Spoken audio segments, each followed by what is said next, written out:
Movie की starting में हम देखते हैं एक लड़की सारा को, जिसे देखकर हमें साफ पता चल रहा है कि किसी ने इसके टॉर्चर में कोई कमी नहीं रखी। उसके दोनों हाथों में चाकू घुसे थे और बड़ी ही बेरहमी के साथ उसे टेबल पर बांधा हुआ था। और उसी के बगल वाले रूम में उसका बॉयफ्रेंड जेम्स था और इनके साथ ये सब कुछ करने वाला भी बगल में ही अपना हथियार तेज कर रहा था। अब दर्द को सहन करते हुए सारा किसी तरह से अपने हाथ बाहर निकाल लेती और बाहर भागने लगती है। वो बेचारी इस वक्त जेम्स को बचा नहीं सकती और ये बात जेम्स भी जानता है। वो चुपचाप उसे वहीं छोड़कर आगे बढ़ जाती है, लेकिन उसके सीढ़ियों पर कदम रखते ही एक आदमी उसकी आवाज़ सुन लेता है और ये डिफॉर्म्ड आदमी था। वो आदमी अब अपना हथियार उठाकर उसका पीछा करने लगता है, वो भी जंगल के अंदर। सारा के सामने क्लिफ आ जाती है और वो आदमी भी उसके पीछे ही था, लेकिन सारा उस क्लिफ से जंप कर लेती है क्योंकि उसे अंदाजा था कि उसके साथ क्या कुछ होने वाला है। और ये था इस मूवी का इंट्रो। अब फिलहाल उन दोनों की पोस्टर शहर के अंदर लगे हुए हैं। अब हमें एक और कपल दिखाया जाता है जो कि इस शहर में हाइकिंग के लिए आए हैं। ये यहाँ पर आकर शेरिफ से बात करने लगते हैं। शेरिफ इन्हें वही दोनों रास्ते दिखा देता है जहाँ पर पुलिस वाले लगातार पेट्रोलिंग करते रहते हैं। और इन दो जगहों के अलावा इन्हें कहीं नहीं जाना क्योंकि बाकी के रेंजर्स वहाँ पर पेट्रोलिंग नहीं करते। पहाड़ों में काफ़ी सारे लोग भी रहते हैं जिनका व्यवहार काफ़ी ज़्यादा फ्रेंडली है, तो इन्हें चिंता करने की कोई बात नहीं है। उस रेंजर की बात मानते हुए इन दोनों ने अपना सामान पैक कर लिया। सेफ्टी के लिए माइक के पास एक गन भी मौजूद है। माइक के फोन में सिग्नल नहीं आ रहा है, इसीलिए उसने अपना फोन गाड़ी में रख लिया, लेकिन शेरिल ने अपना फोन अपने पास ही रखा हुआ है। अब ये दोनों ट्रैकिंग के लिए पहुंच जाते हैं, तभी वहाँ पर एक लोकल लेडी आ जाती है। वो इन दोनों को बताती कि वो दोनों ट्रेल्स काफी ज्यादा छोटी है और वहाँ पर उन्हें देखने के लिए कुछ नहीं मिलेगा। यहाँ पर उस लेडी को शेरिल की रिंग भी काफी ज्यादा पसंद आती है। शेरिल बताती कि उन दोनों ने अभी तक शादी नहीं की, ये रिंग उसके फादर ने दी है। और ये सुनकर उसे काफी ज्यादा बुरा लगा क्योंकि वो काफी ज्यादा रिलीजियस है। और आखिर में वो उन्हें टिम्बर फॉल्स का रास्ता बताते हुए चली गई। अब शेरिल रेंजर वाले रास्ते पर ही जाना चाहती थी, लेकिन माइक कुछ और ही चाहता था। और आखिर में ये दोनों टिम्बर फॉल्स वाले रास्ते पर निकल जाते हैं और वो जगह इन्हें काफी ज्यादा अच्छी लग रही थी। नेचर का मजा लेते हुए ये आपस में भी मजे करने लग गए और इन्हें ये सब कुछ करते हुए देख लेते उस जगह पर मौजूद लोकल हंटर्स। अब यहाँ पर माहौल काफी ज्यादा टेंस हो जाता है। वो माइक को अपनी बनाई हुई अल्कोहल पीने को देते हैं, जिसके एक सिप के बदले वो $50 मांगने लगे क्योंकि उनके मुताबिक अब पूरा जार ही बेकार हो गया। ये बर्ताव देखकर माइक अपनी गन निकालने लगता है, लेकिन शेरिल के कहने पर वो उन लोगों को पैसे दे देता है। अब वो लोग भी चुपचाप पैसे लेकर निकल जाते हैं, यानी कि वो लोग भी सिर्फ इनके मजे ले रहे थे। खुले में रोमांस करना इन्हें काफी ज्यादा भारी पड़ गया। माइक के पास गन होने की वजह से शेरिल काफी ज्यादा नाराज हो गई, इसीलिए उसने सारी बुलेट्स पानी में फेंक दी। इस सब के बाद ये दोनों फिर से आगे बढ़ने लगते हैं, लेकिन तभी वहाँ पर एक रेंजर आ जाता है जिसे देखकर ये चौंक जाते हैं क्योंकि इस रास्ते पर तो किसी भी रेंजर को नहीं होना चाहिए। दो रास्तों के अलावा यहाँ पर किसी भी रास्ते पर पेट्रोलिंग नहीं होती, तो ये यहाँ पर क्या कर रहा है। इस सब के बाद क्लाइड इनसे इनके ज्वाइन किए हुए चर्च के बारे में पूछने लगता है, लेकिन इन दोनों ने कोई चर्च ज्वाइन नहीं कर रखी और ये सुनकर उसे काफी ज्यादा हैरानी हुई। अब सूरज ढलने वाला था, इसीलिए इन लोगों ने क्लाइड से पूछकर एक सुंदर सी जगह पर टेंट लगा लिया और रात होते ये दोनों रोमांस में लग गए, लेकिन टेंट के बाहर से इन्हें कोई देख रहा था। बातों ही बातों में शेरिल ने माइक से शादी की बात छेड़ दी, इसीलिए माइक गुस्सा होकर बाहर आ गया और तभी कोई आवाज हुई जिसे माइक ने अवॉइड कर दिया। अगली सुबह शेरिल अकेले ही नहाने चली गई, लेकिन उस जगह पर भी कोई मौजूद था। जैसे ही वो पानी के बाहर आई, एक डिसफिगर्ड आदमी ने उसे दबोच लिया। यहाँ पर माइक भी जाग जाता है और शेरिल को ढूंढने लगता है। पानी के अंदर उसे उसका लॉकेट मिलता है और जैसे ही उसने उसका लॉकेट उठाया, जंगल में से गोली चलने की आवाज आई, जिस वजह से वो भागते हुए उस तरफ जाने लगा। अब भागते समय उसका हाथ इंजर्ड हो गया, लेकिन फटाफट उसने अपने रुमाल से उसे कवर कर लिया। अब भागते हुए उसे वही दो हंटर्स दिख गए जिसके हाथ में शेरिल का कपड़ा था और एक की गन ले ली, जिस वजह से दूसरे को वहाँ से फटाफट भागना पड़ा। अब उस पर गन तानकर माइक शेरिल के बारे में पूछने लगता है, लेकिन वो बताता है कि उसे ये टॉवल जमीन पर पड़ा हुआ मिला, लेकिन उसकी बात में सच्चाई दिख रही थी, इसीलिए माइक ने उसे छोड़ दिया। लेकिन पीछे मुड़ते डैरेल ने उस पर हमला कर दिया, लेकिन माइक ने अपने आप को संभालते हुए उसे बेहोश कर वहीं छोड़कर चला गया। माइक फिर से अपनी कैंपिंग वाली जगह पर पहुंच जाता है, लेकिन इस बार उसका पूरा सामान ही गायब हो चुका था। अब इसे और कुछ तो नहीं पता, बस इसे इतना पता है कि इसे शेरिल को ढूंढना है। जंगल में घूमते समय वो अपने हाथ का रुमाल कसने लगता है, लेकिन तभी उसके हाथ पर कुछ खून की बूंदें गिरती है जो कि थी एक हिरन की। लेकिन उस हिरन को अवॉइड करने के चक्कर में उसका पैर फंस गया एक बेड ट्रैप के अंदर और तभी वही सेम लेडी उसके सामने पहुंच गई और तभी वो बेहोश हो गया। आँख खुलने पर वो उसी लड़की के घर में मौजूद था जिसने उसकी मरहम पट्टी कर दी थी। माइक को अपना फोन चाहिए था, लेकिन उसके पास सिर्फ ट्रांसमीटर था जिससे वो रेंजर्स को बुला लेगी। अब वो माइक के वुंड्स पर अल्कोहल डाल देती है जिस वजह से माइक को काफी ज्यादा दर्द होने लगता है, लेकिन वो उसे सह लेता है। वो उससे शेरिल के बारे में पूछ रहा था लेकिन उसने शेरिल को नहीं देखा। इस सब के बाद वो बाहर जाने लगती है ताकि वो रेंजर्स को बुला सके, लेकिन तभी एक हंटर वहीं पर आ जाता है जिसे वो भगा देती है। इस बार इसने माइक को बचा लिया।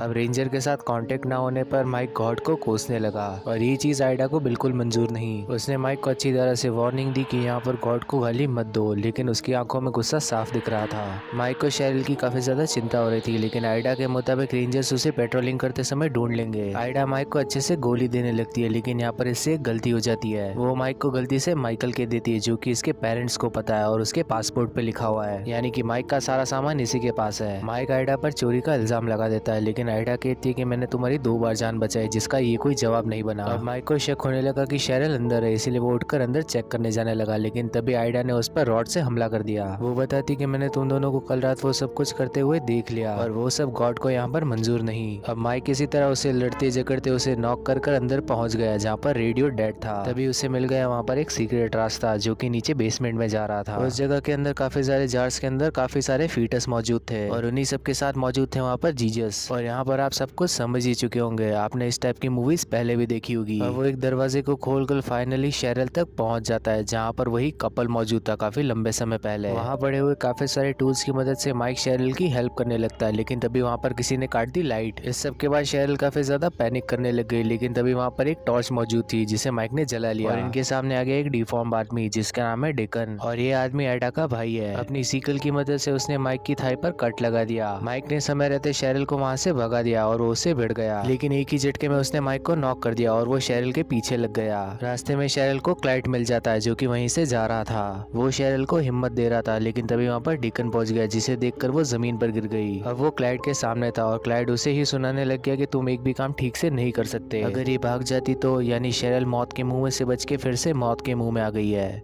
क्योंकि क्लाइड है इसका जीजा यानी कि आइडा का पति और इस सारे कार्यक्रम का हेड। शेरिल को बेहोश करके ये फिर से अपने अड्डे पर लेकर आ गए जहाँ आइडा ने इस कपल को शादी के लिए तैयार कर दिया, यानी कि अभी इनकी शादी कराएंगे क्योंकि पिछली रात जो पाप इन्होंने टेंट के अंदर किया वो वैलिड हो जाए। वो तीनों काफी ज्यादा खुश दिखाई दे रहे थे, लेकिन जिनकी हो रही थी वो काफी ज्यादा दुखी थे। क्लाइड ने यहाँ जबरदस्ती शादी संपन्न कर दी, लेकिन शेरिल को उठाकर वहाँ से लेकर चला गया। माइक अब क्लाइड से आजादी मांगने लगता है, लेकिन वो उसकी बात नहीं मानता, जिस वजह से माइक गॉड को गाली दे देता है और क्लाइड ने उसे धो दिया। उससे पूछने पर उसे बाइबल की कुछ भी जानकारी नहीं थी। क्लाइड इसके बाद माइक को ज्ञान देने लगता है और दूसरी तरफ डीकन के मन में यहाँ पर कुछ और ही चल रहा था। उसे ऐसा लग रहा था कि शेरिल उसे अपनी तरफ पुकार रही है, लेकिन समय रहते आइडा ने वहाँ पर आकर उसे वहाँ से भगा दिया। आइडा शेरिल को डीकन के एक्सीडेंट के बारे में बताने लगती है जिसके अंदर उसकी आवाज और चेहरा दोनों ही चला गया था, इसीलिए कोई भी लड़की उसके करीब नहीं आती। आइडा क्लाइड के साथ काफी ज्यादा खुश है, लेकिन जो कमी है वो है एक बच्चा। इनके सारे बच्चे पैदा होने से पहले ही मर गए और कोई भी 8 महीने से ज्यादा नहीं बचा। उन सब की बॉडीज उन जार के अंदर पड़ी और यहाँ हम इनका मोटिव जान पाए। वो लोग हाइकिंग पे आए हुए कपल्स को पकड़ लेते ताकि वो इन्हें बच्चा दे पाए। क्लाइड ने इनकी शादी कराई ताकि वो लोग इन्हें बच्चा दे सके। तो अब आप पूछोगे कि अभी तक इन्हें बच्चा क्यों नहीं मिला, जिसका रीजन इनका लाडला भाई। जिस भी लड़की को ये पकड़ के लाते डीकन उसका रेप करके इनका प्लेन फेल कर देता है, लेकिन इस बार उसने प्रॉमिस किया कि वो ऐसा कुछ नहीं करेगा, लेकिन अभी वो प्रॉमिस टूटने वाला था। इन लोगों ने माइक को शेरिल के पास छोड़ दिया और कहा कि सुबह तक काम हो जाना चाहिए वरना ये शेरिल का बॉडी पार्ट काट देंगे। माइक ने उन लोगों को फिर से गाली दे दी, तो जाते जाते उन लोगों ने उसके हाथ पर कट लगा दिया और जाते जाते बता गए कि ये जगह 6 मीटर अंडरग्राउंड है, तो चिल्लाने से कोई फायदा नहीं होगा। फ्रस्ट्रेशन के मारे माइक ने चारों तरफ तोड़ फोड़ मचा दी और इससे के चलते सुबह हो गई। शेरिल की आंख खुलने पर माइक उसके बाजू में लेटा हुआ था जिससे उसे थोड़ा सुकून मिला, लेकिन तभी डीकन आकर उसे लेकर चला जाता है। अब आइडा के चेक करने पर वो समझ जाती है कि कोई अटेम्प्ट नहीं हुआ था। क्लाइड और माइक यहाँ पर बात करने लग जाते हैं जिसमें माइक बताते कि ये सब कुछ पागलपन है। क्लाइड बताते कि शादी से पहले तुम सब कुछ कर रहे थे, लेकिन शादी के बाद ये सब कुछ पागलपन है। इस तरफ आइडा शेरिल से बात करते हुए बताती कि उसने एवोल्यूशन की थ्योरी को क्लास में नकार दिया था। उसने कहा था कि वो बंदर से नहीं आई है बल्कि उसे गॉड ने भेजा है, वो भी अपनी मर्जी से, और उसने भी सम्मान पूर्वक इसे घर पर बैठा दिया था। आइडा की ये हालत देखकर शेरिल उसे हेल्प ऑफर करती है, लेकिन बदले में उसने उसकी 3 उंगलियां काट दी। और आयरोनिकली जब सब कुछ गॉड की मर्जी से हो रहा है तो अगर इनको बच्चा नहीं हो रहा वो भी तो गॉड की ही मर्जी है, और यही बात इन लोगों को समझ नहीं आ रही। दूसरी तरफ क्लाइड ने मार मार कर माइक की पूरी पीठ छील दी और फिर वही अल्कोहल डाल दिया जिससे उसे काफी ज्यादा दर्द होने लगा। बाहर ब्रॉडी इन दोनों की पूछताछ करने लगता है, लेकिन क्लाइड इन्हें बताता है कि वो तो कब के चले गए। ब्रॉडी कहता है कि उसे ऐसा नहीं लगता क्योंकि उन्होंने उसकी कार देखी है। इस सब के बाद क्लाइड वहां से निकल गया और उसने उसकी कार को पानी में डुबा दिया। माइक को ये लोग फिर से शेरिल के पास लेकर आ गए। माइक बताता है कि इन लोगों की फैमिली उनको ढूंढ लेगी, लेकिन वो तो तब होगा जब उन लोगों को इनकी कार मिलेगी।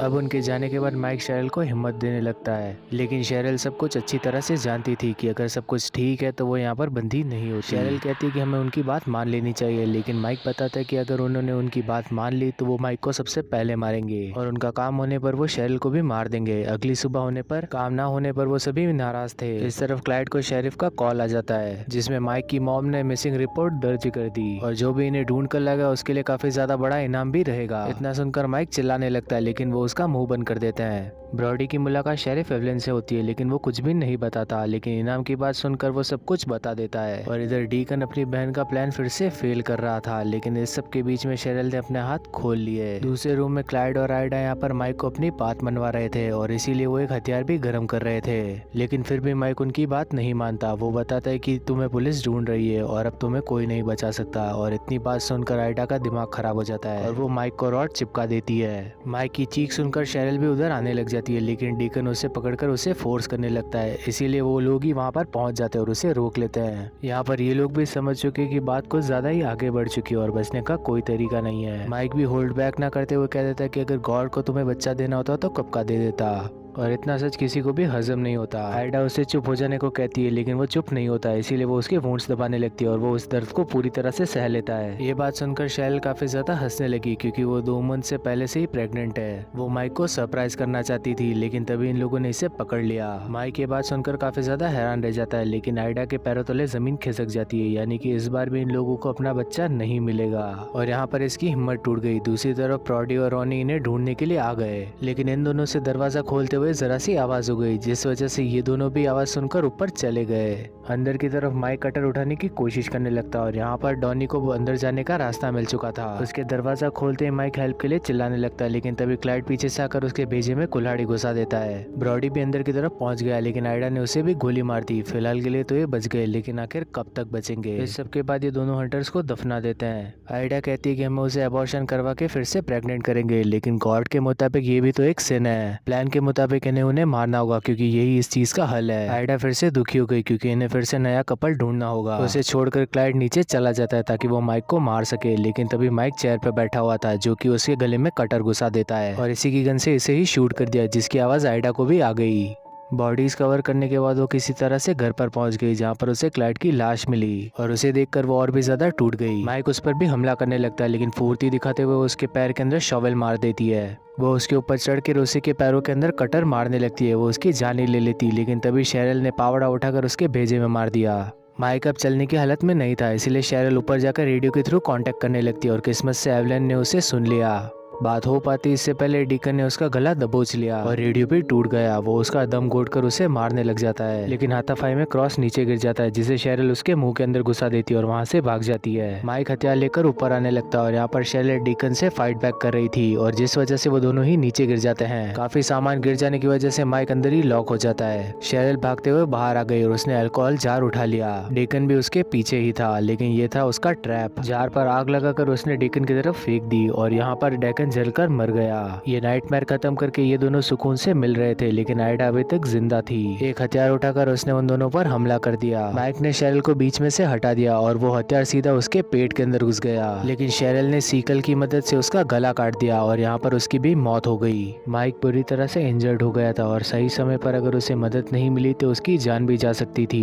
शेरिल को ढूंढने पर वहाँ पर एक फोन मिल गया जिसमें सिग्नल नहीं थे, लेकिन समय रहते उसके अंदर सिग्नल आ गए और समय रहते उसने कॉल लगा दिया। इसके बाद सीन शिफ्ट हो जाता है 1 साल बाद और यहाँ पर शेरिल का बच्चा उसी के साथ है और लकीली माइक भी जिंदा है, लेकिन वो बेचारा सहारा लेकर चलता है, यानी कि हैप्पी एंडिंग। लेकिन शायद नहीं, क्योंकि उनके जाते ही रूम पर आ गया डीकन अपने सिकल के साथ।